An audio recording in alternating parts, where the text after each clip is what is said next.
తాకట్లో ఉన్న మీ బంగారాన్ని విడిపించి ఆ రోజు ఆన్లైన్ రేటుకి కొంటాం. Sharma gold company.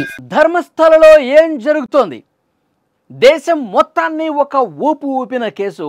ధర్మస్థలలో కొన్ని వందల మహిళల శవాలను నేను పాతిపెట్టాను అని ఆ భీమా అనే వ్యక్తి, అక్కడ పారిశుద్ధ కార్మికుడిగా పనిచేసినటువంటి వ్యక్తి, ఈ కేసులో ఇప్పుడు ఒక భారీ ట్విస్ట్ ఇచ్చాడు. ఆయన ఏం చెప్తున్నాడు? ప్రస్తుతం నాకు ఒక పుర్రెను చేతిలో పెట్టి పోలీసులకి వెళ్ళి ఇవ్వు, ధర్మస్థలలో మహిళల మృతదేహాల్ని నేను పాతిపెట్టాను, ఎక్కడ పాతిపెట్టానో కూడా చూపిస్తాను అని వాళ్ళు నన్ను లిటరల్గా బెదిరించారు, చంపేస్తామని చెప్పారు. ఆ పుర్రెని నేను బ్యాగులో పెట్టుకుని సరాసరి మీ దగ్గరికి వచ్చి వాళ్ళు ఏదైతే చెప్పమన్నారో అదే చెప్పాను. వాళ్ళు బెదిరింపులకు గురి చేశారు. అలాగే కోర్టులో కేసు కూడా వాళ్ళే ఫైల్ చేశారు. నాకేమీ సంబంధం లేదు, నేను ప్రాణభయంతో ఇదంతా చెప్పాను. ఇక్కడ నేను ఏమీ కూడా పాతి పెట్టలేదు. ఏ మహిళ శవాల్ని, ఏ అమ్మాయి శవాన్ని కూడా ధర్మస్థల పరిసర ప్రాంతాల్లో, ధర్మస్థల ఆ నేత్రావతి నది ఒడ్డున అడవి ప్రాంతంలో నేనెక్కడ ఏ మృతదేహాన్ని పాతి పెట్టలేదు, నన్ను నమ్మండి, ఇది నిజం అని ఇప్పుడు ప్లేటు ఫిరాయించాడు, మాట మార్చాడు. సిట్ అధికారులు తలబట్టుకుంటున్న పరిస్థితుంది. ఏంటి ట్విస్టు? అసలు ఏం జరుగుతుంది? ఇతను మాట ఎందుకు మార్చాడు? ఇప్పుడు కొన్ని రోజులుగా అక్కడ తవ్వకాలు చేస్తూ ఉన్నాం. 1వ స్పాట్లో, 2వ స్పాట్లో, ఇట్లా 13 స్పాట్ల వరకు. అవి కాకుండా ఇంకా కొన్ని ప్లేసుల్లో కూడా తవ్వకాలు జరిపాం.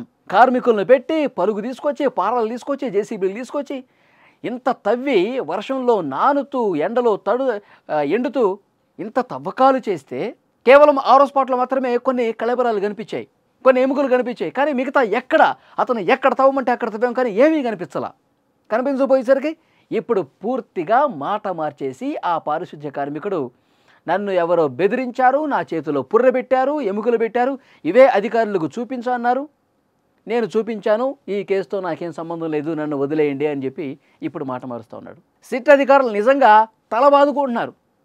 అసలు ఏంటి, అసలు కేసులో ఏం జరుగుతోంది? ఒక పక్క పొలిటికల్గా కూడా ఇది రంగు పులుముకుంది. కాంగ్రెస్ వర్సెస్ బీజేపీ ఒకరి మీద ఒకరు విమర్శలు వేసుకుంటున్నారు. ఎవడో వస్తున్నాడు, ఏదో చెప్తా ఉన్నాడు, మీరు తవ్వకాలు చేస్తూ ఉన్నారు, ఇన్వెస్టిగేట్ చేస్తూ ఉన్నారు, ఏమీ బయట పెట్టలేకపోయారు. కేవలం హిందూ ధర్మం మీద దాడి చేయడం కోసమే ధర్మస్థలం అనేది శ్రీ మంజునాథుడి పుణ్యక్షేత్రం. ఆ క్షేత్రాన్ని బదనం చేయడం కోసం, ఆ క్షేత్రానికి వచ్చిన భక్తుల్లో ఒక అపనమ్మకం క్రియేట్ చేయడం కోసం, అక్కడ వందలాదిగా మహిళల దారుణ హత్యకు గురయ్యారని చెప్పడం ద్వారా సనాతన ధర్మం మీద, హిందూ ధర్మం మీద ఒక పని గట్టుకొని దాడి చేసే దాంట్లో భాగంగా ఇదంతా చేశారు. ధర్మస్థల నిర్వాహకుల్ని బద్నాం చేయడానికి, వాళ్ళ మీద బురద జల్లటం కోసం ఈ విధంగా కావలసుకుని ఒక ప్రాపగండా క్రియేట్ చేశారు అని భారతీయ జనతా పార్టీ ఇప్పుడు విమర్శలు చేస్తోంది. కాంగ్రెస్ పార్టీ దానికి ప్రతి విమర్శలు చేస్తోంది. ఏదైనా ఒక విషయం వచ్చినప్పుడు, ఏదైనా ఒక కొత్త కేసు నమోదైనప్పుడు అది వాస్తవాలు తెలియజేయాల్సినటువంటి బాధ్యత ఉంది. అందుకే సిట్ని ఏర్పాటు చేశాం, తవ్వకాలు చేశాం, వాస్తవాలు బయట పెట్టాలని చెప్పి చాలా సీరియస్గా ఫైట్ చేశామని చెప్తా ఉన్నారు. కానీ సిట్ అధికారులకు నిజంగా మైండ్ పోతోంది. ఏది వాస్తవం, ఏది అవాస్తవం, ఈ భీమా పారిశుద్ధ్య కార్మికుడు చెప్పింది ఏది నిజం, ఏది అబద్ధం తెలుసుకోలేకపోతున్నారు. అంటే ఇప్పుడు మాట మార్చాడు అంటే ఇతను ప్రాణభయంతో ఎక్కడ నన్ను చంపేస్తారో, ధర్మస్థల నిర్వాహకులు ఎక్కడ చంపేస్తారో అని చెప్పి ఇప్పుడు అతనిలో ఒక భయం పట్టుకొని మాట మార్చాడా? లేదు అంటే కనుక నిజంగానే అక్కడ అతను ఏ శవము కూడా పాతి పెట్టలేదా? దీన్ని తేల్చాలి ఇప్పుడు. ఇతన్ని ఎవరైతే ప్రోత్సహించారో, ఎవరైతే చేతిలో పుర్రెపెట్టి నువ్వు పోలీసుల దగ్గరికి వెళ్ళు, అధికారుల దగ్గరికి అన్నారో, వాళ్ళెవరో చెప్పు, వాళ్ళని మేము పట్టుకుంటామని చెప్పి ఇప్పుడు వాళ్ళని పట్టుకునే పనులు ఇన్వెస్టిగేషన్ చేస్తూ ఉన్నారు. మరి ఎవరన్నా బెదిరిస్తే ఇక్కడ మీడియా ముందుకు వచ్చాను అంటున్నాడు కదా, పోలీసుల దగ్గరికి వెళ్ళాను అంటున్నాడు కదా భీమా. మరి వాళ్ళు ఎవరు తేల్చే పనులో ప్రస్తుతం సిట్ అధికారులు ఉన్నారు. మరి అక్కడ ఏమీ పాతి పెట్టకపోతే, ఏమీ పుచ్చి పెట్టకపోతే 2014 వరకు, 95 నుంచి 2014 వరకు మరి అంత కరెక్ట్గా నేను ఇక్కడే పాతి పెట్టానని చెప్పి ఆ మార్కింగ్స్ ఎందుకు వేశాడు? చాలా వరకు ఆ ధర్మస్థల పరిసర ప్రాంతాల్లో మిస్సింగ్ కేసులు నమోదయ్యాయి.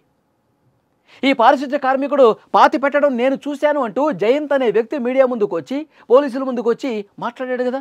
మరి అది ఎక్కడికి పోయింది? సుజాత భట్, అనన్య భట్ తల్లి ఏడుస్తూ ఉంది. మా అమ్మాయి MBBS మొదటి సంవత్సరం చదువుతుంది, ఇక్కడికి వచ్చే తప్పిపోయిందని చెప్పి ఆమె కన్నీళ్లు పెట్టుకుంటా ఉంది. మరి ఆ కేసు ఎక్కడికి పోయినట్టు? సౌజన్యని చాలా దారుణంగా చంపేశారు కదా ధర్మస్థలలో. ఇప్పటికీ ధర్మస్థలకి వెళ్ళే వాళ్ళు ఆ కుటుంబాన్ని పరామర్శిస్తారు కదా. మరి ఆ కేసు ఏమైపోయింది? ఒక సామాజిక కార్యకర్త ఆర్టీఐ ద్వారా ధర్మస్థలలో అసలు ఏం జరుగుతుంది, కొన్ని సంవత్సరాల్లో ఎన్ని మిస్సింగ్ కేసులు నమోదయ్యాయంటే 452 మిస్సింగ్ కేసులు ధర్మస్థలలో నమోదయ్యాయని చెప్పి ఆర్టీఐ చాలా క్లియర్గా ఇన్ఫర్మేషన్ ఇచ్చింది కదా. మరి దాని సంగతి ఏంటి? ఇలా చాలా ప్రశ్నలు ఉదయిస్తున్నాయండి. ఇతను మాట మార్చాడు అంటే ఇతను భయంతో మాట మార్చాడా, లేదంటే నిజంగా అసలు అక్కడ ఏమీ జరగలేదా? ఇవన్నీ కూడా తేల్చాలి. సిట్ అధికారులు నిజంగా తల బొప్పి కొడుతోంది. ఎందుకంటే అధికారులతో, పోలీసులతో, సీనియర్ ఐపీఎస్ అధికారులతో ఈ విధంగా ఆటలాడుకుంటారా? ఈ విధంగా వాళ్ళకి ఒక జోక్ అయిపోయిందా కేసు అంటే? చాలా సీరియస్గా ఇప్పుడు తీసుకుంటున్నారు అధికారులు. తరోగా ఇన్వెస్టిగేట్ చేస్తూ ఉన్నారు. భీమా మీద, ఈ పారిశుద్ధ్య కార్మికుడి మీద కూడా కేసు నమోదు చేశారు. ఎందుకు ఈ విధంగా మాట మారుస్తూ ఉన్నాడు అంటే న్యాయ వ్యవస్థ, అధికార వ్యవస్థ మీద అంత చులకన భావం ఉందా? ఇవన్నీ కూడా ఇన్వెస్టిగేట్ తరోగా చేస్తూ ఉన్నారు. వాస్తవాలు అతి కొద్దిలోనే త్వరలోనే బయటకు వస్తాయి. ఇతనికి ఎవరైనా బెదిరింపులకు గురి చేస్తే మాట మార్చాడా, లేదు అంటే కనుక కేవలం ఎవరన్నా చెప్తేనే ఈ విధంగా చేశాడా? ఇవన్నీ కూడా అతి త్వరలో బయటకు వస్తాయి. సిట్ అధికారులు మరింత లోతుగా ఇన్వెస్టిగేట్ చేస్తూ ఉన్నారు. ఫ్రెండ్స్, మీకేమనిపిస్తుంది? నిజంగా ధర్మస్థలలో ఇన్ని దారుణాలు జరిగాయని చెప్పి నమ్ముతున్నారా? లేదు అంటే కనుక ఇప్పుడు ఈ భీమా మాట మార్చినట్టుగా ఎవరి చేతుల్లోకి వెళ్ళిపోయి ఎవరు చెప్తేనో, ఎవరైనా బెదిరింపులకు గురి చేస్తేనే ఇవన్నీ కూడా అబద్ధాలు చెప్పాడా? మీరేమనుకుంటున్నారు? తప్పకుండా కామెంట్ బాక్స్లో తెలియజేయండి.